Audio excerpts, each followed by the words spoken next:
What's going on, guys? Bust Up a 6 here, back to another video, and today I'm finally bringing you guys another retrospective. And today I'm here to do my Mercyful Fate retrospective. And I apologize if this did take a little bit. It did take about, I think, almost 2 months to do. It's because I've been busy with other things and just be trying to, find a job, get a new place of work, and not to mention, I've been going through a lot of stuff lately. But I'm finally here, and I finally finished up my Mercyful Fate retrospective. And, well, this band is noticeably more famous for their earlier stuff, but I feel like a lot of people don't really talk about their latter output. So, without further ado, this one might not take as long because there's only 7 albums as this band was released, so this might be a little bit on the shorter side of the retrospective, but I'm not guaranteeing anything. So, kick back, grab a snack, and let's all praise to the King of Diamonds, King Diamond himself, and let's go on this merciless adventure of Mercyful Fate. So, this band formed in Copenhagen, Denmark in 1981 after the deformation of the punk/metal band Brats, which consists of vocalist King Diamond and guitarist Hank Sherman and Michael Denner.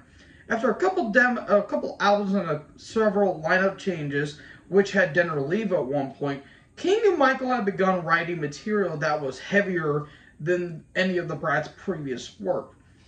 The band's then record label, CBS, did not like the material and demanded that they stop singing in English and become more commercial. As a result, King and Michael would quit and form Mercyful Fate.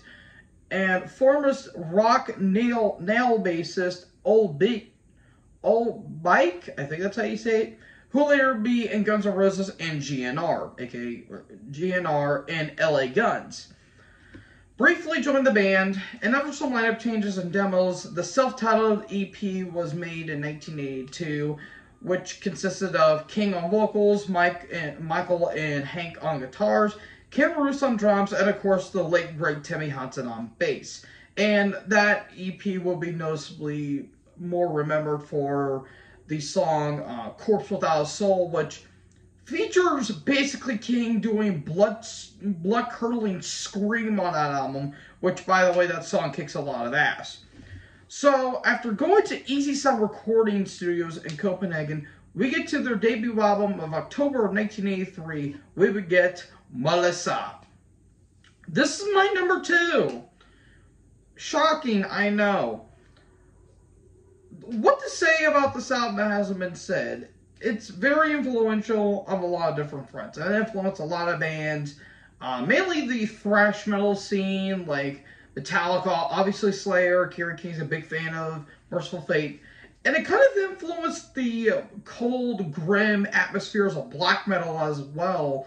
Like, Venom was, I think, even though Venom was making stuff before Mercyful Fate, they were really inspirational in black metal in terms of the corpse paint that King Diamond would be wearing. And while in later years, Gene Simmons of Kiss would try to have trademark infringement, which is complete bullshit if you ask me, that obviously led to, a lot of bands doing corpse paint, like any other black metal bands, like Immortal, Wu-Tang, Gorgoroth, so many other famous black metal bands of that time were into corpse paint, thanks to King. And the music is flat out amazing. Evil's one of my favorites. Curse of the Pharaoh's a classic. Into the Convent, the epic Satan's Fall, which basically had, I think it was either Michael or Hank. He would not stop doing leads or riffs, and that's why the song extended to like almost 12 minutes. And of course, the title track's one of my favorites as well. And actually, a couple fun facts about this album. One, the album cover is about a witch named Melissa who was burned on a stake. And Into the Convent really received some attention from the PMRC, the classic PMRC, aka Parents Music Resource Center, and named the top 15 Filthy 15 songs due to its occult content. And after numerous concerts in Denver, they went back to the recording studio in September 7th, 1984. We beget their sophomore album, Don't Break the Oath. Am I going to shock anyone by saying this is my number one? No, I didn't think so. I mean, what can I say about the song that hasn't been said? This is a absolute classic, and it's one of my favorite albums of all time. Kicking off with arguably my favorite Mercyful Fate song, "A Dangerous Meeting." Nightmare, Desecration of Souls has a really cool little bit of punk thrown in there, which I really did like. Night of the Unborn's are really underrated. Gypsy, Welcome Princess of Hell, the classic Come to the Sabbath, and the epic The Oath is one of my favorite songs as well.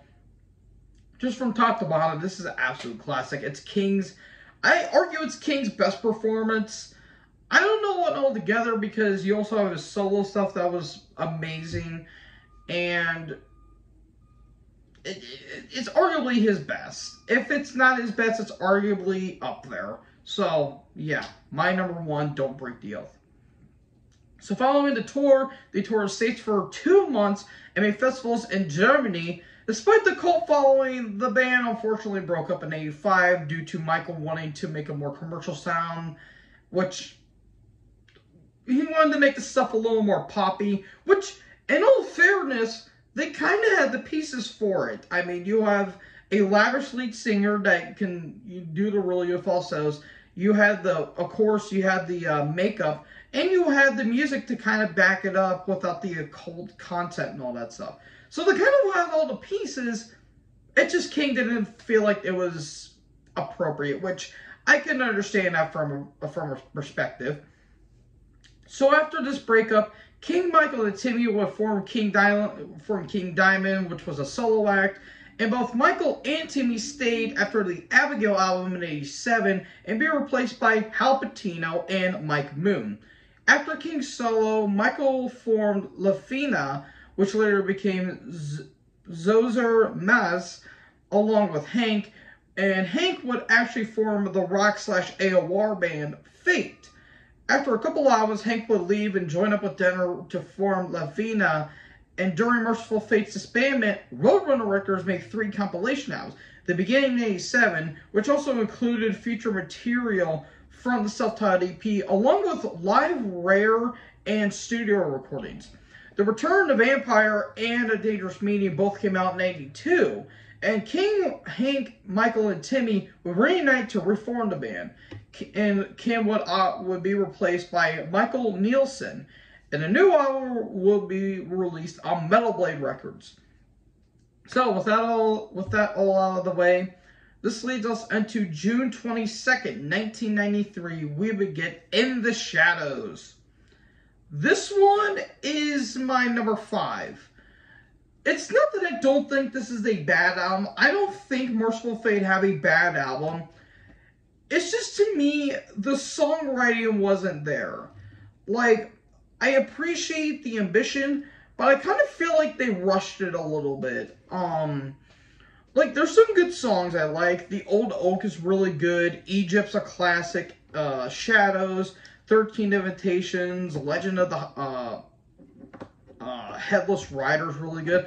And, fun fact, on the bonus track Return to Vampire, Lars Ulrich would drum on it, so that was pretty cool.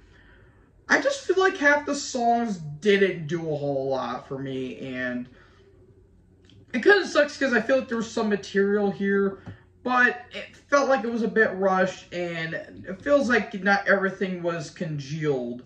But it's not a bad album. It's just, as a kind of a reunion album, they made a better one, in my opinion, here in a little bit. So, it's my number 5. So for the supporting tour, Morton would be replaced by Snowy Shaw, who would actually be in King Diamond solo, I think until today, I want to say, but I'm not 100% sure.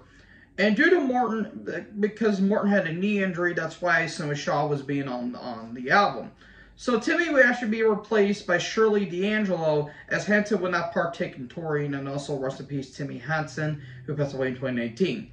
So in 1994, they released the Bell Witch EP, and that led us into the next album. On September 25th, 1994, we would get Time. This is my number 3.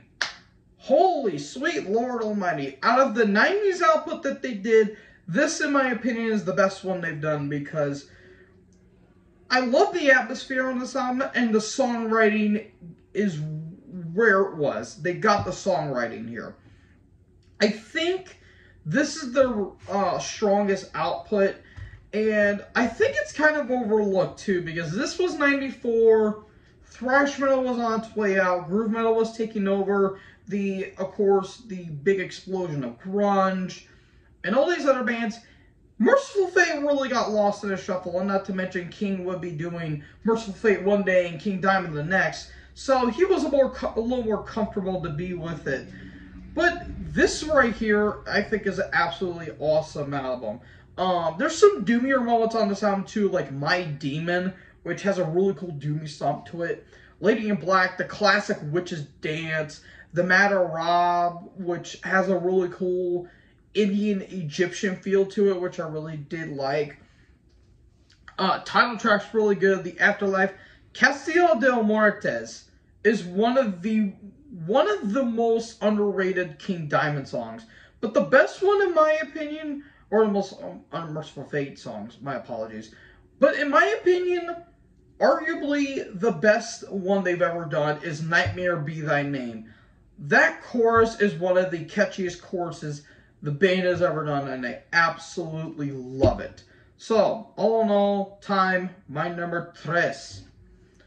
So after the album's release, Snowy Shaw will be replaced by Bjorn T. Holm on the tour. Holm was actually originally asked to join Fate in 81, but had other commitments. So from January to February, the band went into the studio. And a few months later, on August 20th, 1996, we would get Into the Unknown. This is my number 4. As a follow-up to Time, pretty damn good in my opinion. It's not as great as Time, but I still think it's pretty solid for what it is. I think the production got a little bit better, even though I think Time had a little more atmosphere on it. This is still a pretty damn good follow-up. The Uninvited Guest is one of my favorites. The Ghost of Change, Listen to the Bells, really catchy. 15 Minutes and a Bottle of Rum. That is one of the most fun songs that the band's ever done, and I really love the title track as well. There's some songs that really don't do a whole lot for me, like Cthulhu, The Matter Rob Part 2, not really there for me, and a couple songs that are a bit too odd for my liking. But I really dig this album, and I think it's a really damn good follow-up to Time, so it's my number 4. So after this album's release, Michael would be replaced by Mike Weed, who would be actually part of Candlemass, most notably for Nightfall back in 87. So, pretty damn good guitar switch in my opinion. So that leads us on to June 9th, 1998, we would get Dead Again. Not to be confused with Type O Negative's Dead Again, that would be released about 19 years later. This is my number 6. This is the second to last on my list. Again, it's not that I don't think this is a bad album. I just don't think that songs really do anything for me. Like, the first half is pretty solid for what it is, and then the second half didn't really do a whole lot for me. There's some good tracks, though. The Lady Who Cries, The Nights are really stand out. Torture's really good. The title track is a really underrated epic that they've done, and I think it's their longest song that they've done at almost 14 minutes. I really do like that song. Some other tracks like Crossroads isn't really that great. Sucking Your Blood just does not do anything. And I almost forgot to mention, when King kind of sounds like Dave Mustaine, and has like a Dave Mustaine veneer to his vocals, which is kind of off-putting, but kind of endearing in some way. Like, it's just so weird. It's like, when did Dave from Megadeth join the band? I feel like Dave was doing weird vocal styles with King, which is kind of funny. But, I mean, to each their own, I guess. But yeah, my number 6, Dead Again. So about a year later, we get their last album to date, May 15th, 1999, we would get 9. This is my dead last album. This is my number 7. Again, I don't think it's a bad album. I just don't think it was... I felt like they just rushed it, and I felt like they just threw it out there, because I think they knew that I think it was time for the band to hang it up, and I think they wanted to do one more album to please the audience, but as a final album, kind of a bit of a dud if you ask me. I don't think it's terrible or think it's bad. I just, again, the songs don't do anything for me. There's some good stuff, like Buried Alive's got a really cool chorus. Last Rites is pretty damn good. Insane. That is a really damn good song. I really love the intro to that. But everything else just feels like they just threw stuff at the wall and see what stuck. I won't grant them though. It did go by pretty quickly. But I felt like the songs just didn't do a whole lot for me. So, if they ever plan to do a new album, please, please, please, please make a new album. Then, hopefully this will kind of wash the stink off of it a little bit. So, my number 7. Not terrible, but it's not that great either. So after the 9 tour, the band will be put on hiatus, with King focusing more on solo stuff, and Mike would join the band on the European tour for House of God that came out a year later. Hank and Bjorn would reunite with Dinner to form Force of Evil, while D'Angelo would actually go on to join Arch Enemy. When asked about the band status, King says it's not finished. In August of 2008, Lars Ulrich would ask the band if they would like to be involved in Guitar Hero Metallica's video game. In December 2011, the band reunited on stage at Metallica's 30th anniversary concert. In 2017, the original lineup without King received the Pioneer Piece, or Pioneer Prize. And in August 2019, the band will perform several concerts throughout the summer of 2020. And this lineup consisted on King on vocals, Mike lead, and Hank on guitar, Bjorn on drums, and Joey Vera, formerly of Armored Saint, and Fate's Warning, to be on bass, who was actually filling in for Timmy, who was battling cancer and who unfortunately passed on November 4, 2019. Again, rest in peace, Timmy. So, shortly after, Joey will be a full-time bassist, and the band will be going on to perform new songs over the course of the summer. In a May 2020 interview with Heavy Magazine, Hank states that the band had written 6 new tracks for the band's new album. And on June 2nd, 2022, the band would debut a new song in Hanover titled The Jackal of Salzburg, and the fate of the band is still up in the air. So, for a short period in terms of album lengths, the band really made a hell of an impact. They have one of the best legacies of any metal band ever. I would like to see what they would do in today's modern age. And while, yes, King has done some solo stuff in the past and is trying to make that new album coming out, the fate of the band is still up for debate. So, who knows? Maybe we might get a new album this year. Hopefully next year. We can only speculate. So, yeah, again, this one only went about 20 minutes. But that's because there was only 7 albums and not a whole lot to talk about. So, thank you so much for watching this video. Now, the next band I would like to do is not actually King Diamond. I'm going to do him maybe later on in the month, or maybe later on in the year. Next band, they have kind of a similar album discography in terms of how many albums they put out. But man, what albums they were! And of course, I'll be talking none other than the UK death metal legends, Bolt Thrower.